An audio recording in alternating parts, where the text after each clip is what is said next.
จะสร้างความเบิกบานม่วนฟินในบรรดาเทศบรรดาประเทศพี่น้องเนาะบุญเพื่อนก็จะเชื่อเรื่องกำไรเด้อก็ว่าบุญนี้ก็พี่น้องเด้อเอาไปยิ้มเสียเด้อทางเจ้าบ่าวเจ้าสาวเป็นยังไงเนาะทางครอบครัวนักศึกษาเนาะทางทีมของครอบครัวนี้เพื่อสำนึกศักดิ์สิทธิ์หรือบ่หรือว่าจังไดเนาะความยิ้มเสียเด้อทางเจ้าภาพทางสองฝ่ายและพี่น้องเด้อเจ้าภาพไทยเจ้าภาพไทยสายเนาะจะได้จัดเป็นเกียรติให้ทางเจ้าบ่าวผู้ทรงรถไม้และพี่น้องเนาะสร้างครอบครัวใหม่สละเป็นโซนและพี่น้องเด้อนับแต่วินาทีนี้เป็นต้นไปเนาะต้องได้ใส่ชีวิตคู่และพี่น้องเอาก็เฮียนเซินอยู่ตรงไหนเจไรเนาะนี่เนาะทางเจ้าบ่าวเจ้าสาวนั่งบ่ทันได้สำเร็จโอ้เวียดนามทางยึดของประเพณียังทำอะไรอีกเนาะ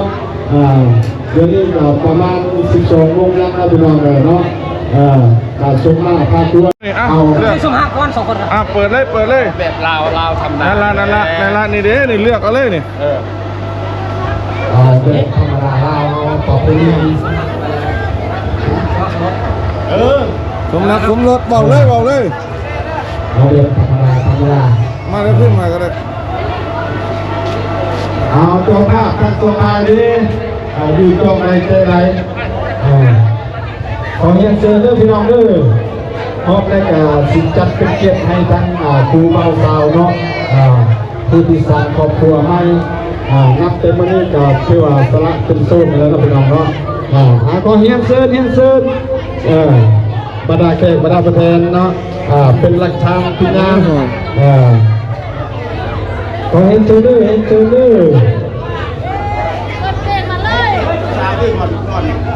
นพร้อมกันได้หมดเป็นยังจัดไปทำพิธีจัดไปให้เราคนเปิดเพลงให้ร้องเพลงแหละให้ร้องก่อนเสียงสุดเอาเสียงสุดเอาตั้งเอาก็ตามดูใจเจ้าบ้านคนนี้บอกเอาเสียงสุดให้คนห้องให้ตั้งเขาใหญ่เป็นห้องสมรักสมรสสมรสติดต๊ดให้เพื่อนเอาเอาไหนเห็นไหมน้องที่อุดมไซมันจะเหมาะสมกับงาน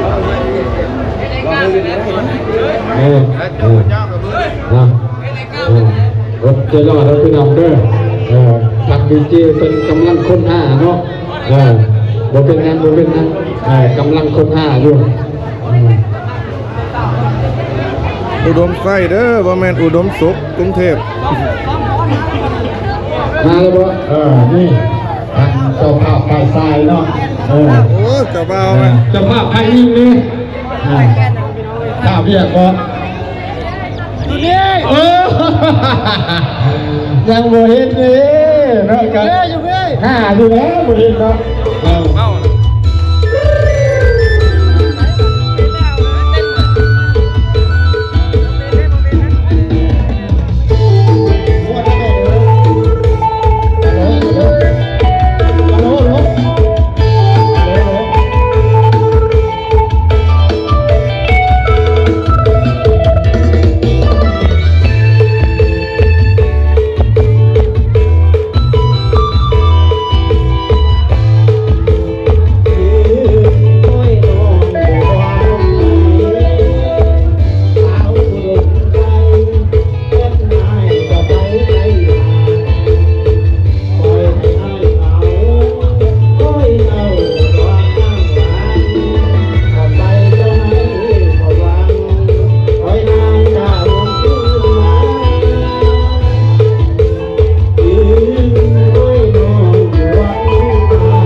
ต้มน้ำตา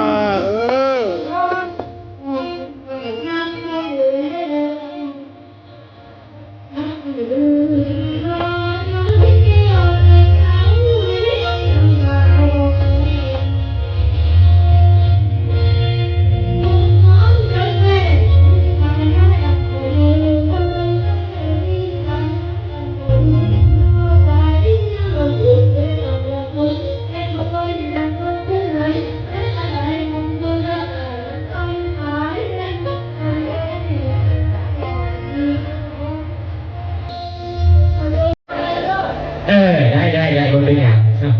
จะให้จัดให้สมคมบ้านนี่เอาซื่อๆเป็นเกียรติแน่จังหวัดแน่เอาท่านน้องสาวเดียวสมคมบ้านนี่เอานี่ ไอ้น้องเพิ่นมาเต้นนะ อยู่โจกในเจ้ได้ ไอ้น้องเพิ่นมาเต้นนะ ร้านค่อยมาไอ้น้องเพิ่นมาเต้นนะ เอาครัวแล้ว มาเต้นไอ้น้องมาเต้นนะ มันมาเป็น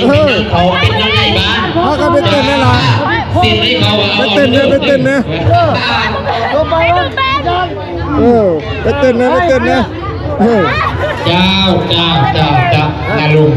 เอาข้อเฮียเชิญเด้อท่านผู้นำสังคมอุ่นกวายเนาะบอลไล่ไปเอาจาก2-3 สาวออกมาตะกุนไก่การตัวแล้วพี่น้องเด้อเอาข้อเฮียเชิญเด้อข้อเฮียเชิญ ไอ้น้องเพิ่นเต้นเนาะ ในสมาคมกุล เลือกเพลงเลย เอ้ย ไปเลือกเพลงนะไปเลือกเพลงนะไปเลือกเพลงนะ ลงเลยเด้อลงบาทเลยเด้อลืมเลยเด้อไปเลยเด้อเป็นเม็ดไซอีกจอบที่4ที่5นี่ปั๊บขอเฮียนซื้อเด้อ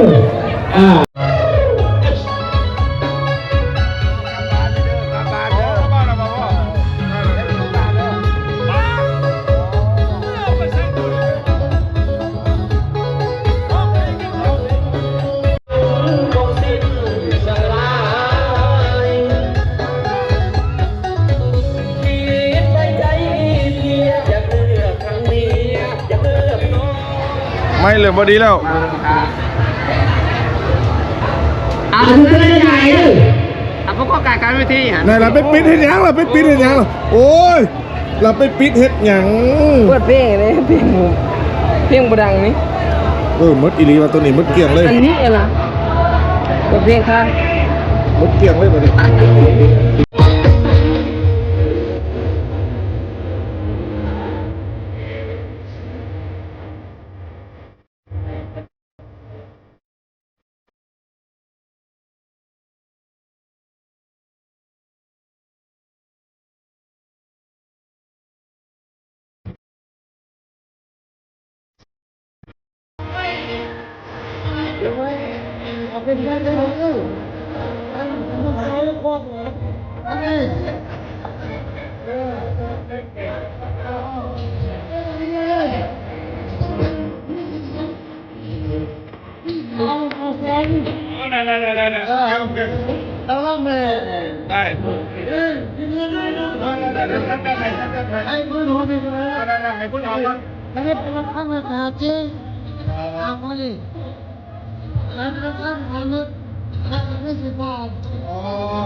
ไปรถนะรถ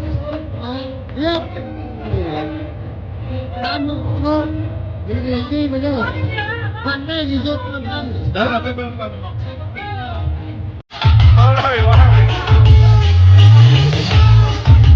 โอ้ยเมียข่อยกับพ่อเมียข่อย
เป็นยัง เสียงเพื่อนเสียงเรา